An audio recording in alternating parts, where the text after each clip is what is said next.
Mumbai coastal road आणि वांद्रे वरळी सागरी सेतू मार्ग यांना जोडणारा पूल अखेर मुंबईकरांसाठी खुला करण्यात आलाय। देवेंद्र फडणवीस यांच्या संकल्पनेतील हा प्रोजेक्ट आहे। मुंबई कोस्टल रोडवरून उत्तरेला जाणारे आता वांद्रे वरळी सागरी सेतूने थेट प्रवास करू शकणार आहेत। त्यामुळे नरिमन पॉइंट ते वांद्रे हे अंतर अवघ्या 10 मिनिटात पार करता येणं शक्य होणार आहे। त्यामुळे मुंबईकर वाहन चालकांच्या वेळेत आणि इंधनात मोठी बचत होणार आहे।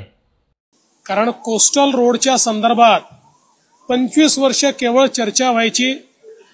या कामाची मध्यंतरी काय परिस्थिती होती आपण सगळ्यांनी बघितली, पण पुन्हा नव्याने सरकार आल्यानंतर ज्या वेगानं हे काम आम्ही पूर्ण केलेलं आहे हे आपल्या सगळ्यांच्या नजरेसमोर आहे। महायुतीच्याच सरकारने हे काम पूर्ण केलेलं आहे।